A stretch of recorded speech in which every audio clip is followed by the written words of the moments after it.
Ahora vamos a dar comienzo a nuestro panel. Para ello invito a que suban aquí a la tarima, por favor, al doctor Becerra, que es nuestro oficial principal epidemiólogo del Departamento de Salud, a la doctora Carmen Suárez Martínez, presidenta de la Sociedad Puertorriqueña de Pediatría, a la doctora Gloria Amador, vicepresidenta del Comité de Salud de la Cámara de Comercio de Puerto Rico y CEO de Salud Integral de la Montaña, al licenciado Jaime Pla Cortés, presidente de la Asociación de Hospitales de Puerto Rico, la doctora Yamil Ron, Medical Affairs Associate Director de Merck, a la doctora Ivonne Vega, principal oficial médico de Humana, y a la licenciada Eileen Ortega, directora de operaciones Walgreens de Puerto Rico.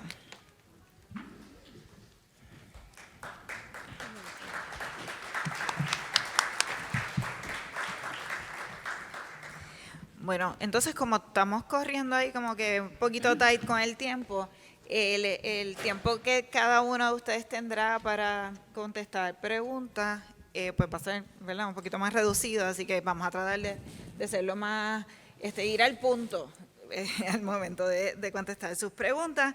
Así que vamos a dar comienzo con las preguntas en el día de hoy. Empezamos con el doctor Becerra, que aprovecho para darle la bienvenida. El doctor Becerra trabajó en el CDC por un montón de años, no sé, doctor, ¿cuántos años? 30 años. 20 años. Y ahora forma parte del equipo del Departamento de Salud. Como dije, pues es el principal epidemiólogo, tiene un título ahí larguísimo. Es el oficial principal de epidemiología del Departamento de Salud de Puerto Rico. Así que, doctor, ¿qué nos puede abundar sobre lo que presentó la doctora Iris Cardona desde el punto de vista epidemiológico y bioético como principal oficial de epidemiología del gobierno? Muy buenos días, ¿me pueden escuchar bien? Muy bien. Soy médico epidemiólogo y me complace integrarme a este equipo de trabajo y el esfuerzo que ha realizado el Departamento de Salud, liderado por la doctora Cardona y el doctor Mellado a la cabeza. El Departamento de Salud es un equipo de trabajo, es el custodio de la salud del pueblo. Y mi responsabilidad es ser epidemiólogo. ¿Qué es un epidemiólogo? Pues la persona que se encarga de comparar riesgos y establecer los parámetros de seguridad que deben estar en la sociedad, en la comunidad, en las escuelas, en los comercios.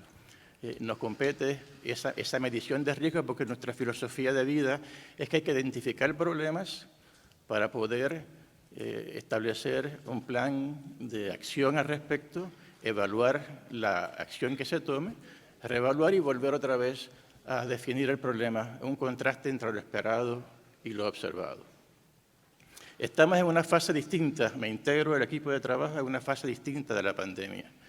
Cuando entra la vacunación, eso es lo que se conoce como un cambio, un game changer, o sea, es un cambio de paradigma en este momento.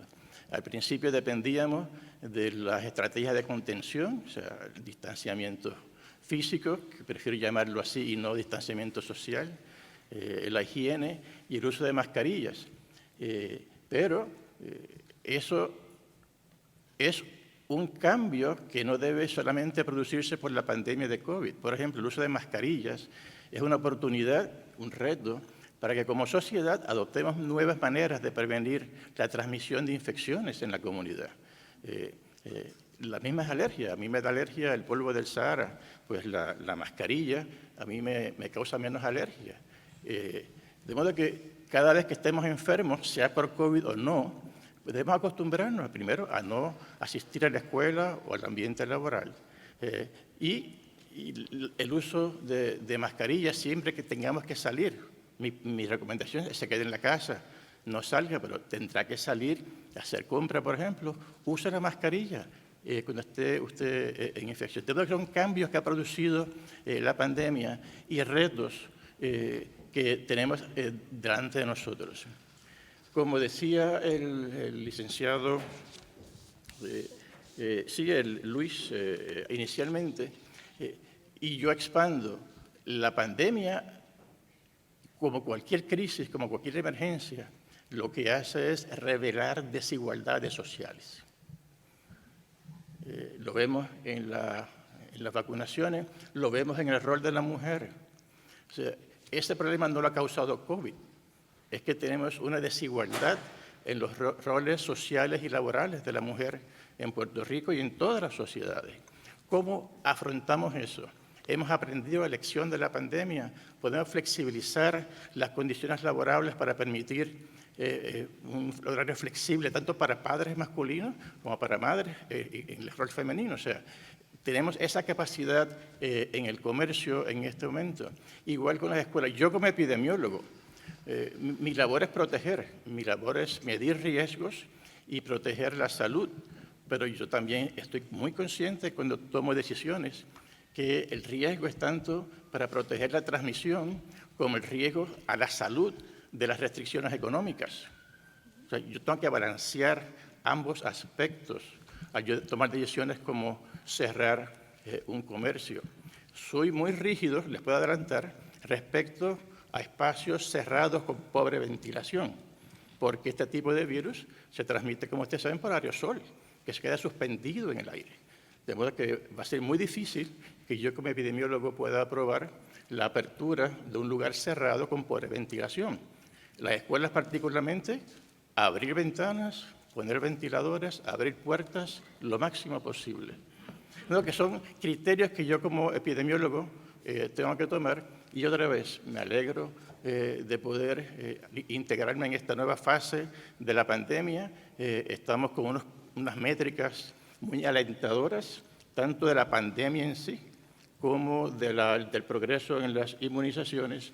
Y los factores bioéticos son los que les he explicado. O sea, la pandemia lo que ha hecho es revelar unas desigualdades, unos bolsillos de desigualdades en la sociedad que tenemos que planificar para que no se repita en la próxima pandemia, en la próxima emergencia. Tengo muchas otras ideas, pero las iremos compartiendo a través de la discusión. Muchas gracias, doctor. Y aprovecho ese comentario que usted acaba de hacer para también preguntarle cómo podemos combatir esa desinformación en cuanto al tema de la vacunación. La comunicación de riesgo es una de mis prioridades al yo llegar al Departamento de Salud. Y eso quizás no se comprenda bien. Mi trabajo por 30 años ha sido medir el riesgo. Una cosa es medirlo, estar consciente matemáticamente de que esta actividad conlleva un riesgo mayor que la otra. Y la otra es comunicarlo. Y eso está fuera del peritaje directo de un epidemiólogo. Hay especialistas en comunicación para eso. De modo que entre las estrategias es campañas de educación. Parte se puede mitigar mediante información. La gente que en este momento me pregunta, y me han preguntado en entrevistas, cómo trabajamos, cómo bregamos, que somos en Puerto Rico para bregamos con esta resistencia, esta desinformación, pues yo puedo darle datos epidemiológicos, estudios, estadísticas, pero en este momento sabemos ya que hay más de la mitad de la población apta vacunada. Si usted cree que la vacuna está mala, pregúntale al que está al lado suyo, se ha muerto. Está en intensiva por la vacuna. Yo le puedo asegurar como epidemiólogo que el riesgo es mayor de acabar en intensiva por el COVID que acabar en intensiva por la vacuna. Eso es así. Y no tiene que creer a mí los datos científicos, mira a su alrededor, la gente vacunada ya.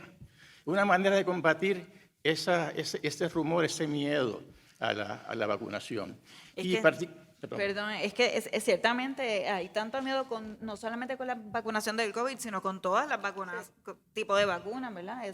Esos comentarios de que si te da Guillain-Barré, que si vacunas a los niños, va a tener más, tal vez, una posibilidad de que le dé autismo, ¿verdad? Toda esa información que preferimos creerle al vecino o al amigo o a Google o al pastor que lanza desinformación. O el pastor, también hemos visto esos casos. Que quiero hacer énfasis en esto. O sea, hay lugares donde se está difundiendo información de personas prominentes en la comunidad y yo quisiera llegar hasta ello porque aquí tenemos, la vacuna sirve a dos propósitos. Es la protección personal y sea la edad que tenga, que puede ser mayor o menor el riesgo, lo protege personalmente. Pero es una responsabilidad también comunitaria, solidaridad. Yo como ser humano no vivo como una isla. vivo como parte de una comunidad y yo quiero ser parte de ese cerco que protege contra la propagación de este virus, porque es mi responsabilidad social. Ese aspecto de conciencia social hay que enfatizarlo. Definitivamente, doctor. Y le quería preguntar a la doctora Yemilet Ron, ¿cómo usted ve la importancia de esa reactivación del esquema de vacunación más allá de la vacunación COVID como tal? Sí, buenos días a todos y gracias por la invitación y por entender que, ¿verdad?, que tenemos algo que aportar desde nuestro background y nuestro conocimiento. Es súper interesante el tema de la reactivación de la vacunación más allá del COVID.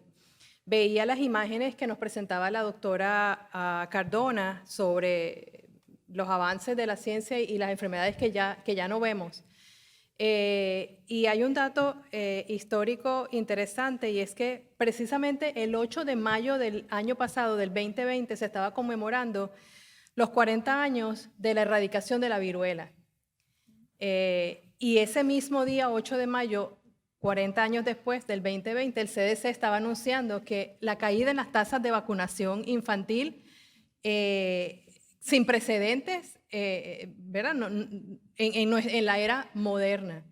Y el riesgo que eso representa para la población, todos los avances que la vacunación había logrado desde el punto de vista de salud pública se podían ver desvanecer, ¿verdad?, por estas tasas tan bajas de vacunación. Y el CDC insta, ¿verdad?, a la población y a las comunidades a retomar la vacunación mientras se atiende la pandemia. No podemos atender la pandemia y luego entonces reactivar la vacunación porque estamos a riesgo del resurgimiento de enfermedades prevenibles por vacuna. ¿Y usted lo ve como que bajamos la guardia o tiene más que ver necesariamente pues por el hecho de que estuvimos un año en lockdown y pues los niños no iban a la escuela? Es natural, se detuvieron todas las actividades habituales y se detuvo específicamente la atención de salud, ¿verdad?, preventiva, y específicamente los padres y todos teníamos miedo de acercarnos a cualquier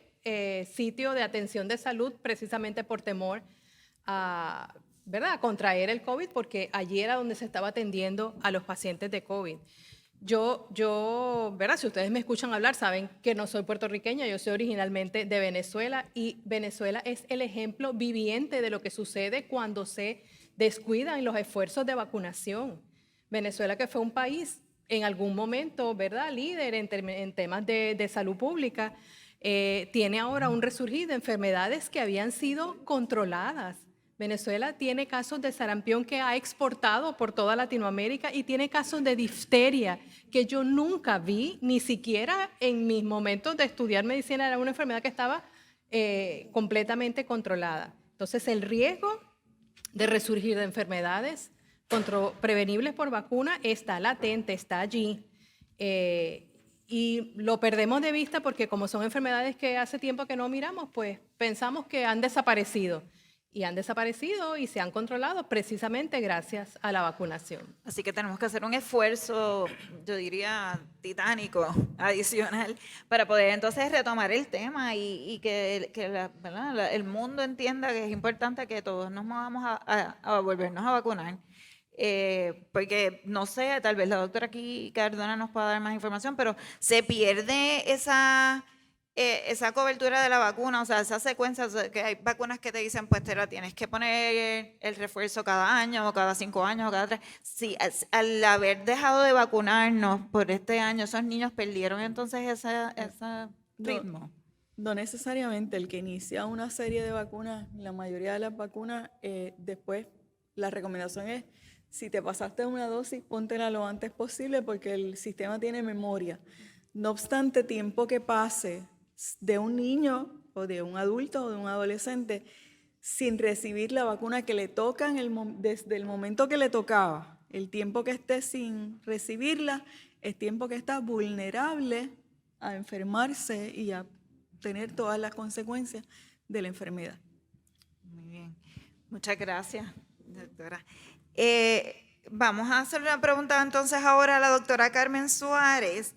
En términos del modelo de prestación de servicio de la vacunación, sabemos que se ha alterado, ¿verdad? Con esto de la pandemia, ahora utilizamos otros métodos para pues, poder lograr esas vacunas. Por ejemplo, el gobierno federal pues, dio un permiso para que pudiesen vacunar a menores en la farmacia.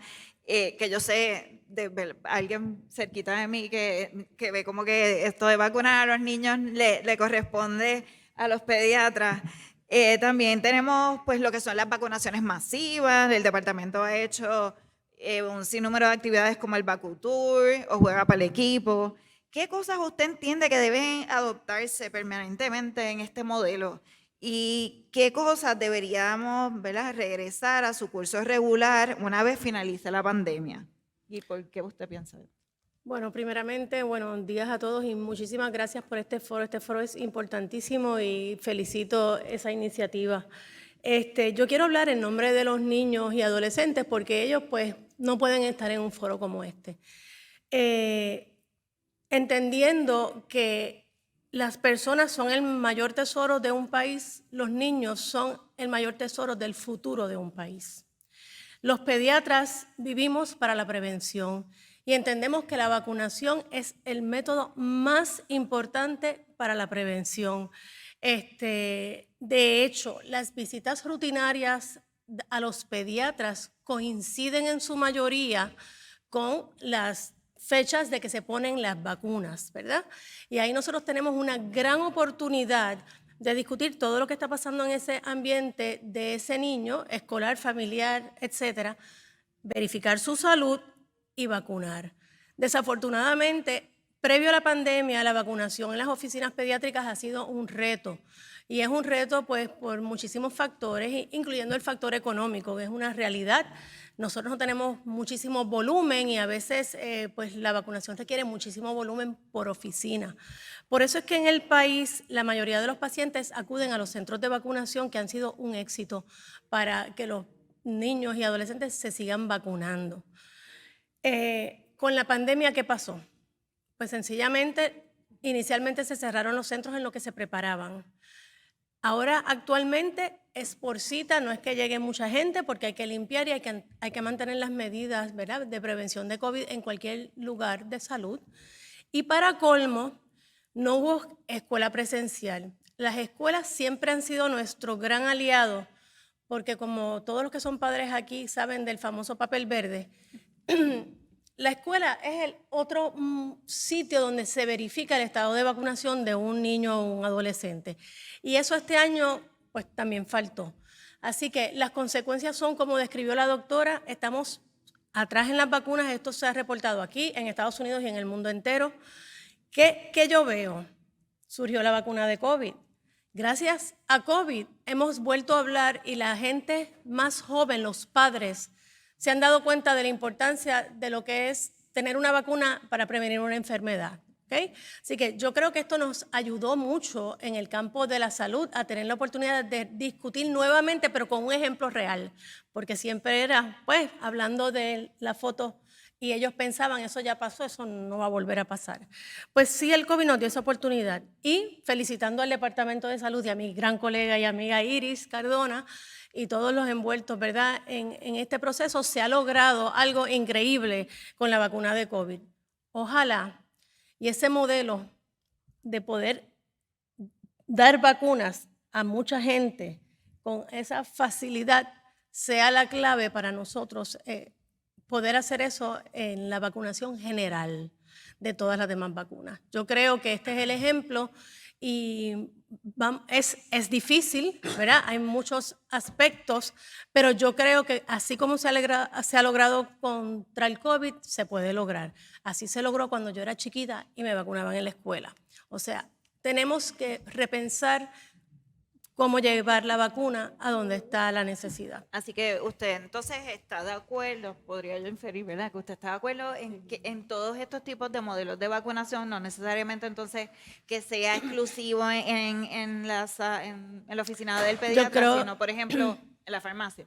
La oficina del pediatra tal vez es el lugar ideal, pues porque hacemos muchas otras cosas aprovechando esa visita. En los centros de vacunación, pues lo hemos estado utilizando. Las farmacias no tengo ningún problema, pero veo que es un reto muy grande para las farmacias, ciertos grupos de edad. Por ejemplo, un adolescente pues puede ir a una farmacia y vacunarse. No tengo duda, a veces le hago la prescripción y funciona muy bien. Un nene de 4 años en una farmacia vacunándose, uf. Hay veces necesitamos 3 personas para aguantar un niño. Tenemos que lidiar con el niño antes. Eso toma tiempo. Si hay una emergencia con uno de esos pacientes, pues tener una camilla o una cunita en una farmacia es algo muy retante. Así que yo entiendo que sí hay ocasiones y hay ocasiones. Y hay algunas que la farmacia tal vez no es el lugar ideal por esas razones. Y me pregunto yo, y era algo que discutíamos ayer el licenciado Pizarro y yo, ¿cómo se va a manejar el asunto del papel verde, como bien usted dijo? Y ese récord de la vacuna, por ejemplo, en Walgreens, que pues sabemos que está vacunando, ese récord se ve, el pediatra puede ver lo que hizo Walgreens, o Walgreens puede ver lo que hizo el pediatra. Bueno, primero hay un registro de vacunación que actualmente yo creo que se está remodelando y la doctora Cardona nos puede hablar más de ese aspecto, pero sí tengo que decirles que he tenido la buena experiencia que los pacientes que se están vacunando contra COVID, por ejemplo, en Walgreens, si ellos dicen que yo soy su médico primario, a mi oficina me llega una carta de Walgreens diciéndome, le puse la vacuna de COVID a este paciente. Lo están haciendo y obviamente pues con la tarjeta pues nosotros estamos, por lo menos yo en mi práctica, le pido a todos los padres que me envíen una foto de la tarjeta de vacunación, por ejemplo, de COVID o de cualquier otra vacuna, y entonces yo lo tengo en mi expediente también. Muy bien. Así que ya que mencioné a Walgreens, voy a seguir, ¿verdad? Ese enlace, esa cadena con Eileen Ortega. Me gustaría que nos mencione en términos del modelo de prestación de servicios, ¿qué está cambiando? ¿Qué pasó operacionalmente? ¿Qué pasos está tomando Walgreens operacionalmente de cara a estos nuevos cambios del modelo de vacunación para mejorar ese acceso de la vacunación tanto al adulto como a la población pediátrica? Sí, hola, buenos días a todos y gracias por la pregunta. Definitivamente la pandemia llegó para retarnos, no solamente retarnos para combatir una enfermedad, sino a retarnos como personas y como profesionales de la salud, donde ante esta situación tuvimos que pensar lo que no habíamos pensado. Tuvimos que acelerar lo que pensábamos que no podíamos acelerar. A mí personalmente, y soy farmacéutica, me enseñó que lo que pensamos que no podíamos hacer, sí lo podemos hacer, y nosotros a veces, nosotros mismos nos poníamos esa barrera. Hubo que hacer muchos cambios, contestando tu pregunta, y aquí la doctora Cardona presentó que una de las barreras en relación a vacunación, no solamente la vacuna contra el COVID, sino todas las vacunas, es el acceso. Con esta pandemia se demostró definitivamente que si abrimos aún más el acceso a toda la población, podemos lograr entonces lo que queremos como meta común, que es la vacunación. ¿Qué pasó con esto de la pandemia y cómo aumentó el acceso? No solamente hablando de farmacias, ¿verdad? Teníamos los locales, todas las farmacias. A nivel de Estados Unidos, 40,000 farmacias están administrando la vacuna contra el COVID. A nivel de Puerto Rico, 300 farmacias, más de 300 farmacias han estado administrando la vacuna contra el COVID. Y el Departamento de Salud de los Estados Unidos autorizó durante esta emergencia el que los farmacéuticos pudieran vacunar de 3 años en adelante. Antes de la pandemia en Puerto Rico, los farmacéuticos podemos vacunar de 12 años en adelante. Y también emitió una autorización para que los técnicos de farmacia, internos de farmacia, pudieran entonces también vacunar. Actualmente, a nivel de todo Puerto Rico, tenemos 528 técnicos de farmacia, internos de farmacia, que están administrando la vacuna. Y esto ha ayudado al resultado que pudo demostrar, ¿verdad?, la doctora Cardona, y en colaboración con el Departamento de Salud, esto ha logrado entonces el impacto en la población que queremos actualmente. Así que definitivamente aquí el mensaje más importante para las vacunas es vacunarnos, y el que esta colaboración estratégica entre profesionales de la salud cómo podemos lograr el éxito que hemos tenido en Puerto Rico. Exacto. Dentro de estos settings de vacunación que tenemos ahora, que estamos pues incluyendo, ¿verdad?, todo lo que ha sido las farmacias como también los hospitales que han sido primordial aquí y también los 330. Quería aprovechar y preguntarle a Gloria Amador, ¿qué usted cree que podemos continuar haciendo para promover esa vacunación en la población que los 330 atienden? Bueno, primero quiero felicitar al Departamento de Salud, a la doctora Cardona. Sé que han sido largos días y largas noches para poder llegar al momento histórico que estamos hoy en día. Hemos estado presentes hace más de 30 años vacunando en Puerto Rico. Los centros 330 hoy día en 57 municipios, más de 60 clínicas de vacunación. Actualmente continuamos vacunando no solo de COVID, sino de todas las vacunas que están en el esquema de inmunización de Puerto Rico. Pero es importante que empecemos desde el principio.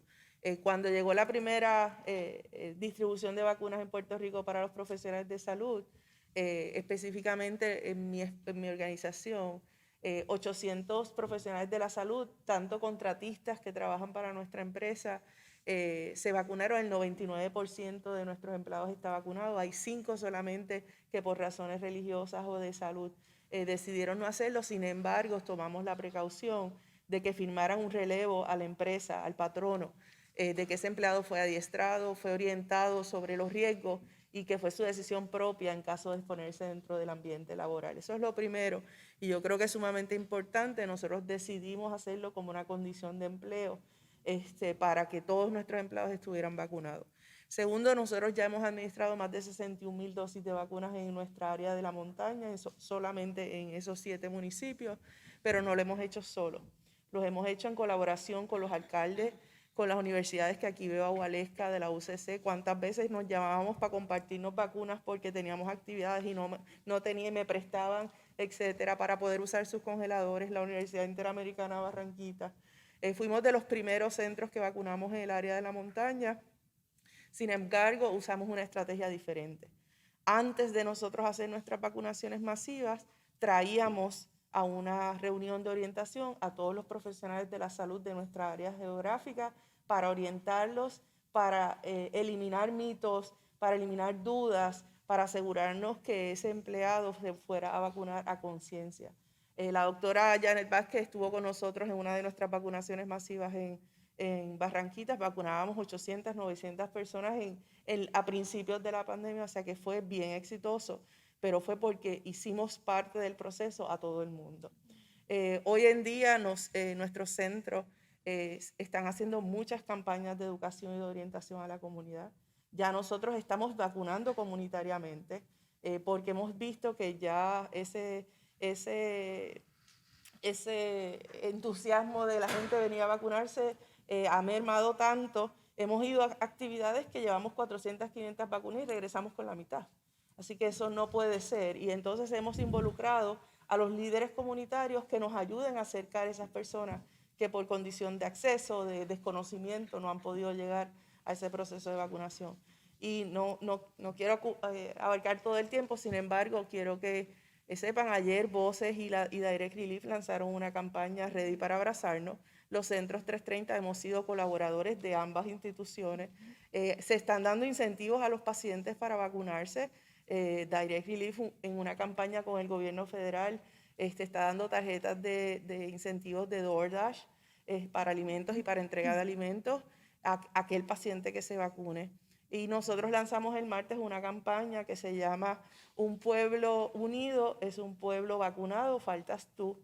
Y hemos aunado esfuerzos de deportistas, están las changas de Naranjito, artistas plásticos, obreros agrícolas, cooperativas,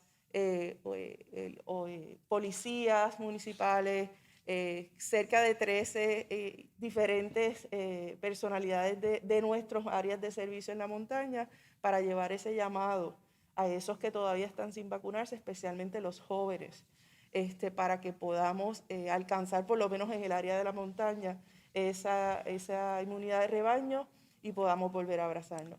Incluso estamos planificando hacer unas vacunaciones especialmente para los jóvenes y al final ya antes de a finales de agosto, poder hacer un concierto para ellos y darle un ticket al concierto cada vez que vengan a vacunarse. De esa manera aseguramos que ellos, por esa motivación que tienen, igual como le están haciendo los conciertos, que ahora para poder entrar a los conciertos tienes que vacunarte, ahora para viajar y tener crucero tienes que vacunarte, pues estamos tratando de en la montaña Excelente, lograr eso es hacer una- eso. Así una que estamos idea. haciendo muchas iniciativas, yo creo que hay muchas cosas todavía por hacer y como dijo la doctora, estamos llegando al 70, pero la meta no debe ser el 70. Yo creo que la meta debe ser al menos el 95%.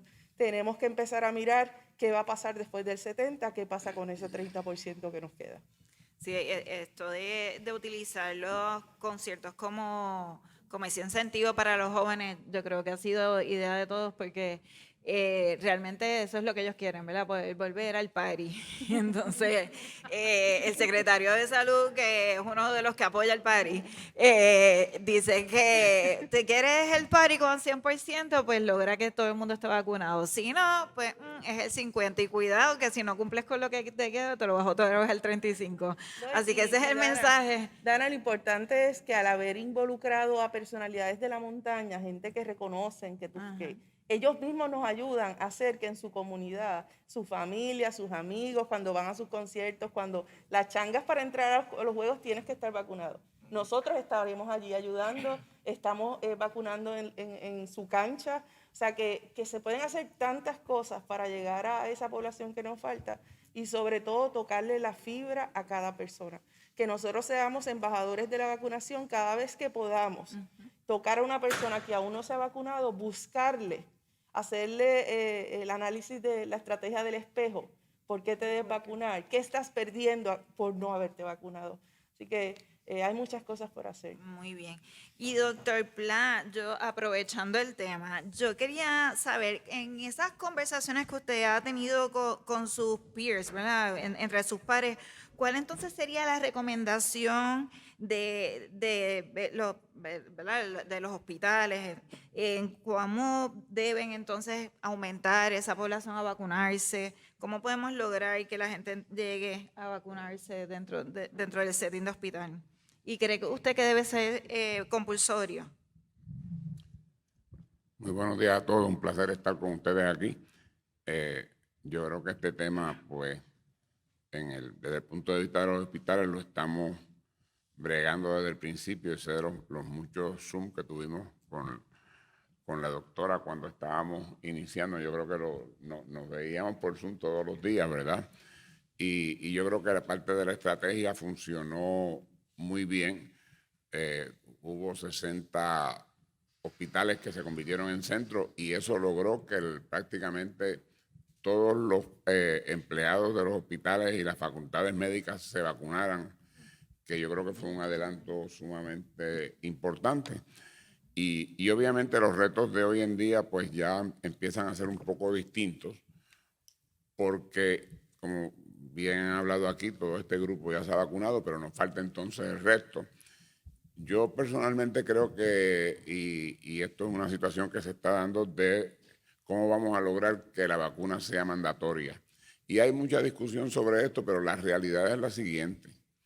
Cuando ustedes miran las estadísticas que la doctora presentó sobre altas vacunaciones, eran mandatorias, no fueron voluntarias. Muchos hospitales en Puerto Rico ya están empezando a hacer mandatorios como condición de empleo y de mantenimiento del empleo que sean mandatorias las vacunas.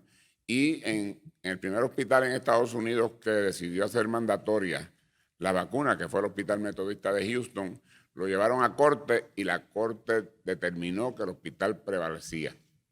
De manera que estamos bregando no con un asunto leve, estamos bregando con una pandemia y yo creo que esa discusión que se está teniendo a nivel público del gobierno de si van a ser mandatorias o no, yo creo que es una discusión que deben tenerla rápido, con mucha seriedad y poder hacer una determinación de que excepto por ciertas condiciones, el resto de nosotros nos tenemos que vacunar para ir a la escuela, para ir al trabajo y de otra manera no vamos necesariamente a llegar porque tenemos la circunstancia de que ya nos estamos sintiendo mucho más cómodos, ¿verdad?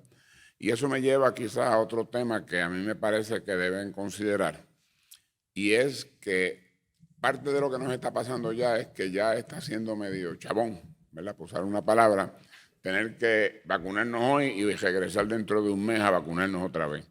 Es posible que la estrategia tenga que considerarse empezar a vacunar con la vacuna que tiene una sola dosis, porque realmente sé que lo están usando en el aeropuerto, pero deben considerar hacerla más popular, porque realmente, yo le voy a decir, si la vacuna que yo me puse, que era la de Pfizer, me dicen dentro de un tiempo que tengo que ponerme un booster, y el booster es de 2 otra vez, no sé si me lo voy a poner.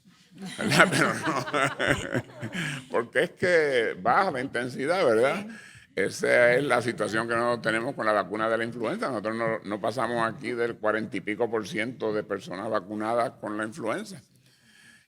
Así que esas dos áreas yo creo que son sumamente importantes como política pública, deben ser consideradas con mucha seriedad, porque yo creo que nosotros tenemos que eliminar esto del COVID, y yo lo mido de una manera: o lo vamos a eliminar nosotros con unas estrategias, o el público poco a poco se va a desentender y va a seguir su vida normal, y entonces no lo vamos a poder eliminar como nos gustaría eliminarlo. Así que usted sí apoya entonces los incentivos, todo tipo de incentivos que se Bueno, están yo los ofreciendo. incentivos verdaderamente, yo no soy un fanático de los incentivos de esta manera.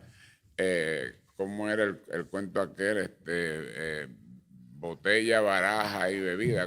Baile, botella y baraja. Baile, botella y baraja. Yo no soy un fanático de eso, pero si los incentivos piensan que funcionan, pero yo creo que es posible que otras estrategias más específicas nos ayuden más que simplemente seguir creando la dependencia en nuestro pueblo, de que cada vez que quejamos que hagan algo, tenemos que darle un incentivo.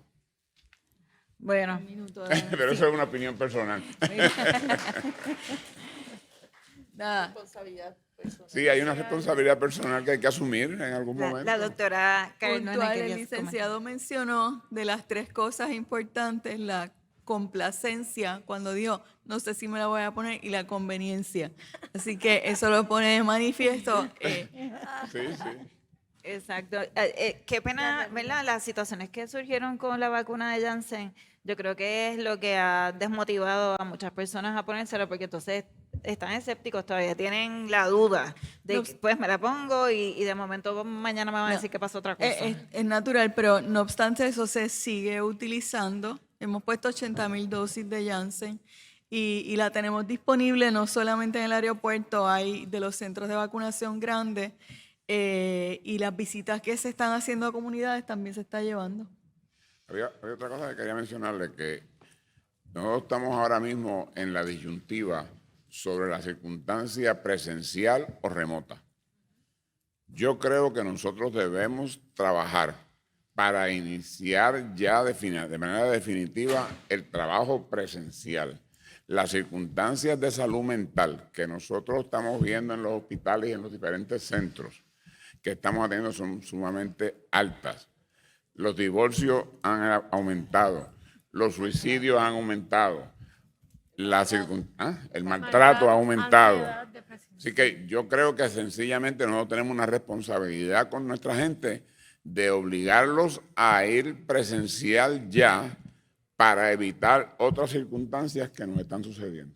Muy Y a la bien. escuela también. Sí. Quiero tomar un momentito para reconocer la presencia del licenciado Eliezer Ramos, el secretario interino del Departamento de Educación, que se unió a nosotros. Bueno, bienvenido.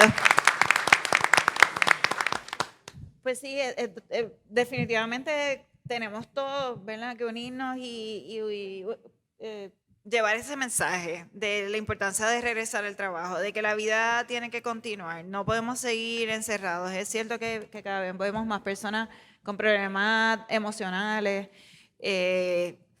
Yo que soy nutricionista, en mi práctica privada, lo que estoy viendo en términos de obesidad, problemas depresión, diabetes, hígado graso. No tienen ni idea la cantidad de personas con hígado graso. Bueno, que inclusive iba a hacer una consulta después a ver si ustedes pensaban que es hígado graso, porque mucha gente me dirá, ¿será por la vacuna? Porque de verdad que en las últimas meses, si no veo como 6 pacientes por día en mi cita con hígado graso, no veo nada. O sea, de verdad que es preocupante porque ha tocado todas las partes de la vida. La alimentación. ¿Perdón? Es la alimentación. Por la obesidad y la falta de actividad física. Yo fui una de las que muchas veces me escapé a hacer ejercicio. Una vez me fui sin la mascarilla y me paró la policía y me tocaron la sirena y, señora, está prohibido caminar. Y yo dije, mire, oficial, perdóneme, pero sabe que si yo no me iba de mi casa a caminar, en vez de usted estar dándome una multa por, ¿cómo que se dice? Cuando no le haces caso a la ley, me la estaría dando por una ley 54 porque yo o salgo o escocoto a mi marido. Así que era justo y necesario que me fuera. Y me dice, su mascarilla. Y yo le dije, oficial, no le estoy diciendo que salí despavorida, me fui como una loca. Y me dijo, bueno, pues le vaya con cuidado. Y después el mismo policía, cuando ya dieron permiso de que podíamos caminar afuera, me vuelve a detener. Esta vez yo iba con la mascarilla y me dijo, señora, estaba pensando en usted, qué bueno que pude. Yo estoy loca también por irme a caminar y lo mejor de todo es que hoy tiene la mascarilla puesta. Y yo, gracias, oficial. Así que sí, definitivamente es algo importante que poco a poco volvamos, ¿verdad?, a la vida normal y pues la vacuna es la solución que tenemos a la mano. Bueno, doctora Ivonne Vega París, ahora le toca a usted su pregunta. ¿Nos puede hablar un poco sobre el proceso de la determinación de cubiertas de la vacuna y qué recursos utilizan los planes médicos para orientar, educar, dirigir y coordinar dicho servicio? Sí, muchísimas gracias por la pregunta, gracias por la invitación. Yo creo que es bien importante que nosotros estemos representados, al igual que el resto de los colegas en este panel, puesto que somos parte del sistema de servicios de salud y nosotros pues básicamente con este proceso de la pandemia también hemos evolucionado. Yo quiero dar también las gracias a la doctora Iris Cardona, ella ha sido instrumental para que nosotros los planes médicos podamos estar inmersos también en este proceso de planificación de vacunación para nuestras poblaciones más vulnerables y las poblaciones más frágiles. Parte ¿verdad?, de los elementos importantes es esta educación que ustedes consistentemente han estado mencionando como parte crucial en este proceso de tratar de convencer a nuestra población de que se vacune. Y parte de la educación incluye que los planes médicos en su mayoría, los servicios preventivos como son la vacunación en general, están incluidos como parte de esas cubiertas, no requieren copago deducible, coaseguro, y en ese sentido, pues tienen un mayor acceso, como estaba mencionando la compañera, en relación a esos servicios. Además de eso, nosotros como parte de nuestros procesos orientamos tanto a nuestros clientes en comercial como a nuestros asegurados en el área de Medicare y Vital, ¿verdad?, que también son parte de la población que muchos de los planes sirven. Les orientamos en quiénes son esos proveedores que pueden estar disponibles para ofrecerles esos servicios de vacunación. En general, y regresando a algunos puntos que escuché durante el panel, algo importante que nosotros hemos identificado es que en relación a la vacunación, nosotros vimos un aumento en la vacunación contra la influenza durante este proceso de vacunación contra el COVID. ¿Por qué? Porque nosotros, como parte de la educación que le llevamos a nuestros pacientes, era, si no te puedes vacunar ahora mismo contra el COVID, porque tal vez está en escala, ¿verdad?, y están en una fase particulares, pues entonces vacúnate contra la influenza, porque si no después tienes que esperar al menos 2 semanas para poder vacunarte contra el COVID. Así es que vamos a irnos vacunando contra la influenza, ya tenemos eso planchado, ¿verdad?, por así decirlo, y de esa manera fomentamos esa vacunación contra la influenza. El resto de la vacunación, nosotros vimos, como han explicado aquí y han expuesto los compañeros del panel, una disminución significativa en el porciento de vacunación en nuestros niños y en nuestros adolescentes. Es por esto que nosotros hemos comenzado una serie de intervenciones en nuestras cuentas comerciales con el propósito de que podamos orientar de que cuáles son las vías que tienen nuestros clientes para poder vacunar a sus niños y a sus niñas. Igualmente, es importante y yo estoy muy de acuerdo con que se amplíe la gama de accesos a estos servicios de vacunación, tal vez, como indicó la doctora, obviamente con unas limitaciones en relación al manejo de alguna población en particular que tal vez puedan estar muy bien servidas con su pediatra. Y una realidad es que muchísimas veces si no llevamos los niños a vacunar, no necesariamente llevamos los niños a esas evaluaciones pediátricas, y eso también hay que tomarlo en consideración. A veces aprovechamos la evaluación pediátrica con el propósito de entonces vacunar a los nenes porque es un requisito de escolar, ¿no? Y es un requisito por ley.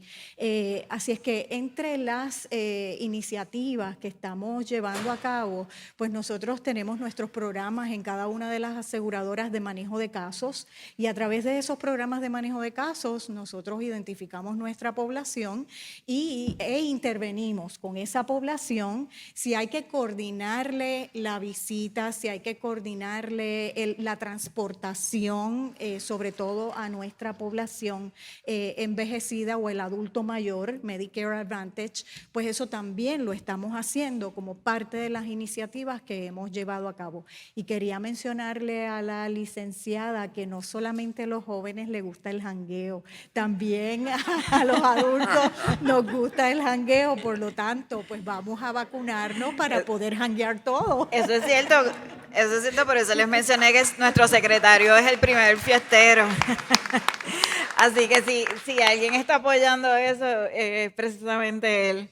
Y quiere que sea el 100%. Así que el mensaje es: vacunémonos todos para poder entonces irnos a fiestar. Por eso que cada vez que... Especialmente a la montaña, que es el área del chinchorreo. Así que Eso es verdad, pero también Bueno, cada vez que hablan de los sitios difíciles, la playa y la placita de Santurce. Y la placita de Santurce está chévere. La placita de Santos está espectacular. Lo de los chinchorreos, pues yo como licenciada de nutrición, pues ahí, ¿verdad? Tengo mi seria... no lo recomiendo tanto, pero... No nos podemos olvidar que la población menos de 11 años no tiene el beneficio de la vacuna. Podemos janguear, pero tenemos la responsabilidad con los niños. Y el COVID yo creo que se va a convertir ahora en una enfermedad pediátrica, ¿verdad? A medida que más adultos se inmunicen, gracias a Dios. Pero aunque los niños se adaptan muy bien, son impresionantes, no se quitan las mascarillas, ellos saben seguir instrucciones, tenemos que confiar en ellos, tenemos que ayudarlos para que puedan ir presencial a su vida regular y otros problemas discutidos se arreglen. Todavía no se pueden vacunar, así que el party está limitado todavía. Sí, bendito, pero en términos de ellos, sí, doctora, enseguida le doy paso a que usted pueda hacer su pregunta, pero para ellos también importante sus graduaciones, su field day, sus actividades en la escuela.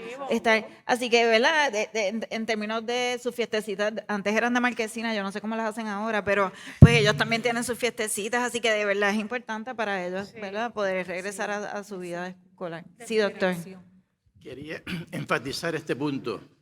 Estamos al frente, estamos ganando la batalla, pero no la hemos ganado todavía, particularmente en la población no vacunada. Esa población tiene que continuar con las medidas de prevención, distanciamiento físico, mascarilla, la higiene. Estamos en el 7º inning, esto dura 9. Estamos al frente, estamos ganando, pero no hemos ganado el juego todavía. No bajemos la guardia. Y doctor, aprovecho la oportunidad para preguntarle, que fue una de las preguntas que sometió la persona, alguien.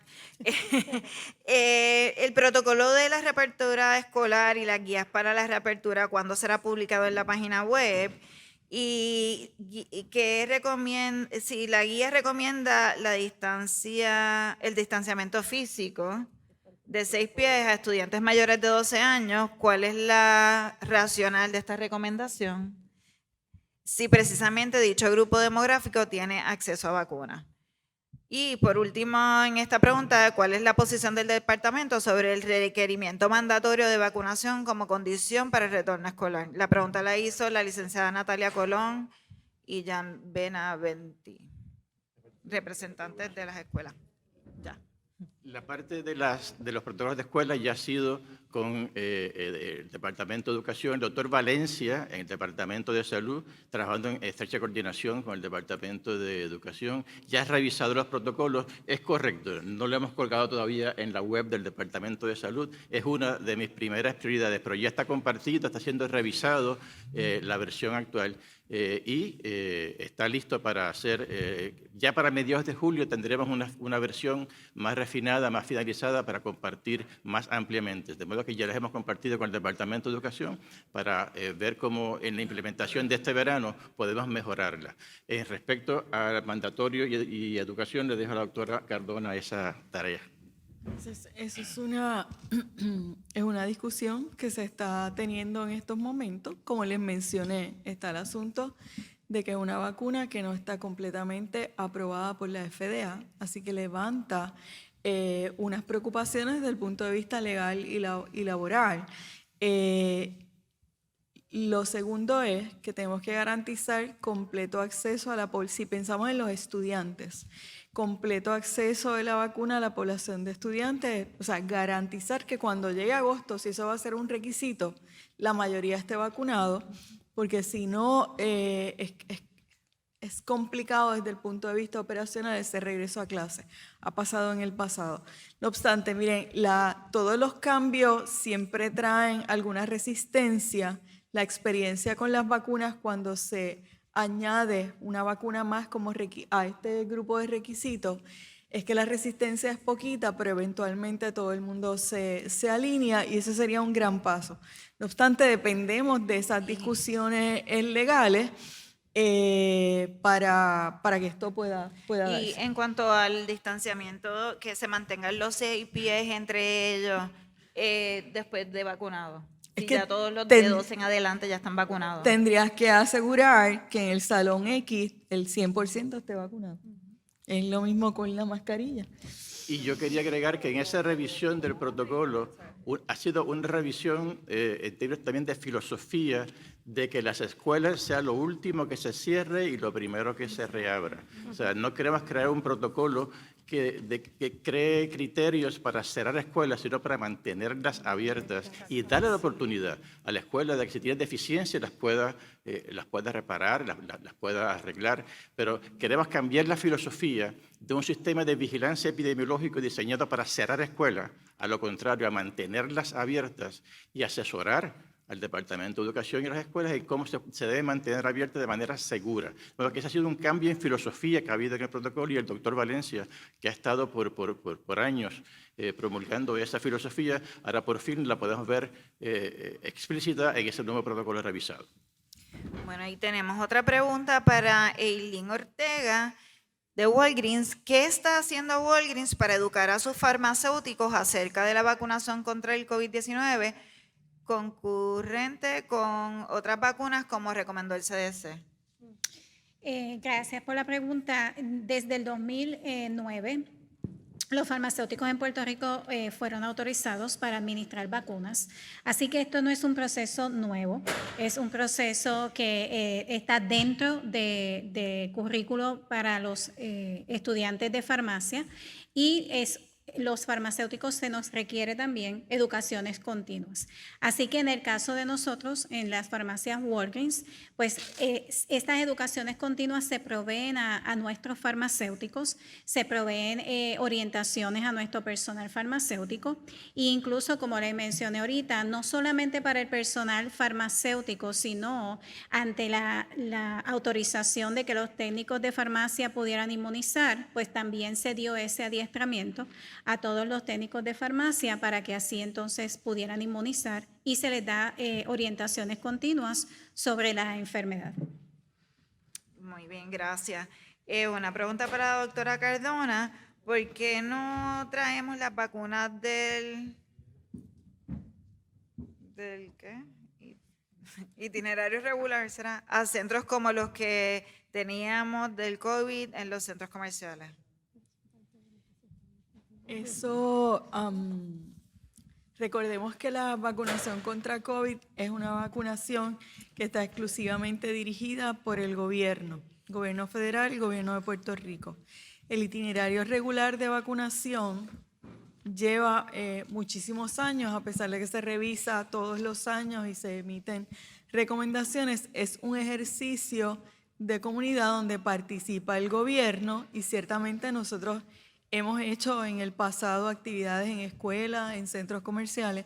No obstante, es un ejercicio estructurado y siempre ha sido nuestra filosofía que la vacunación, aquí pensando en el itinerario de niños, debe estar lo más cerca posible del llamado hogar médico.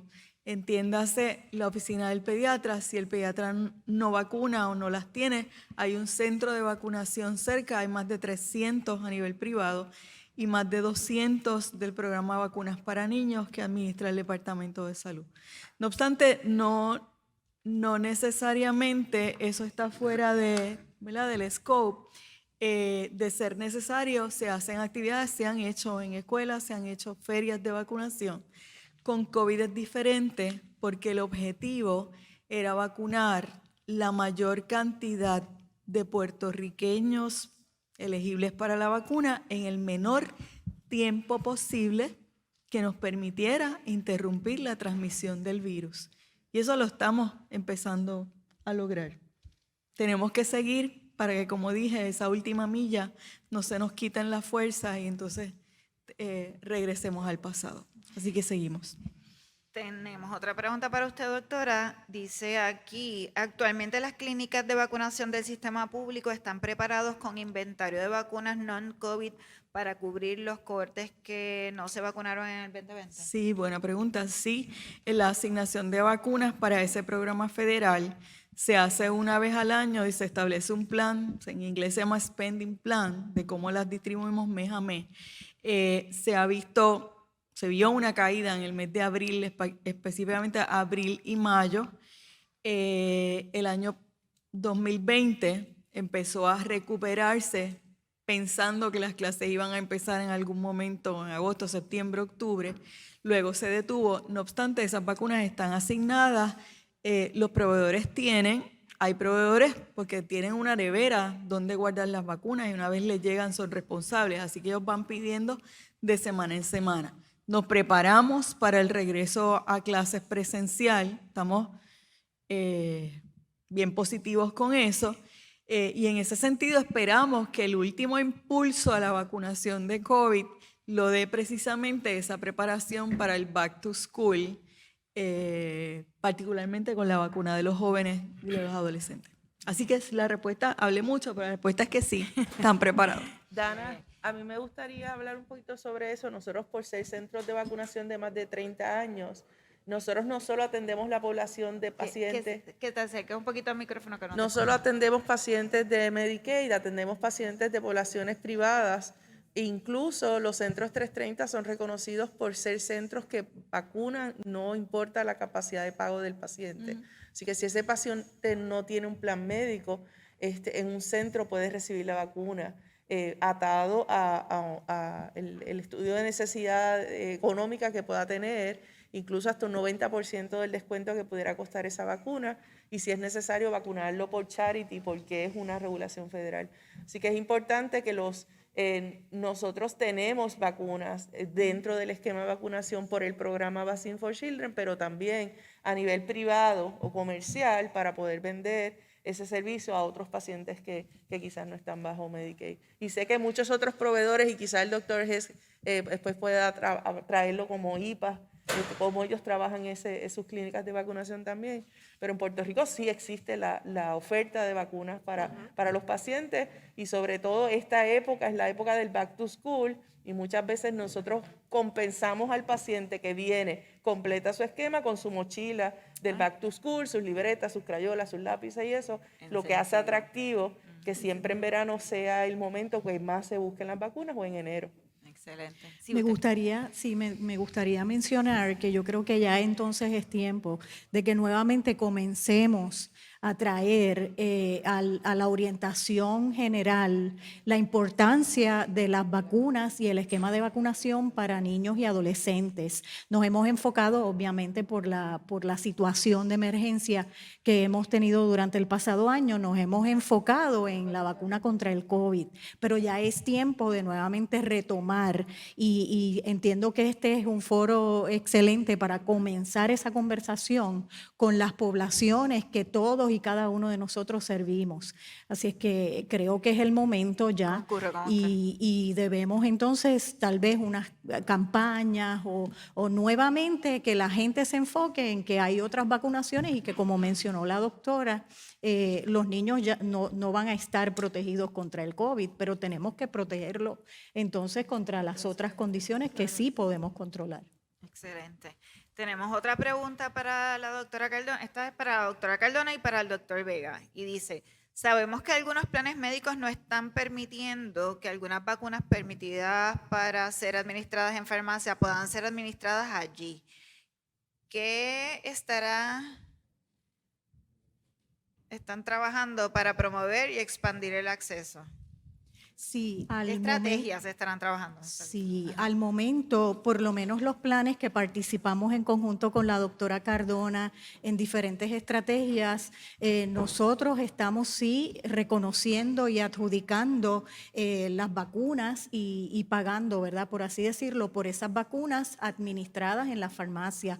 Obviamente al comienzo del proceso hay unos cambios en los sistemas operativos que se tienen que llevar a cabo para poder configurar esos sistemas y que de manera adecuada se pueda adjudicar y se pueda pagar por esas vacunas. Pero hasta este momento, y si alguno de ustedes pues conoce de algún plan específicamente que haya tenido esas circunstancias en las pasadas semanas, pues tal vez al final de la ponencia pues podemos dialogarlo y yo lo puedo llevar como parte de una preocupación al comité de MAPA, que es el comité que conformamos los CMOs de toda la industria como parte de los Medicare Advantage y Medicaid.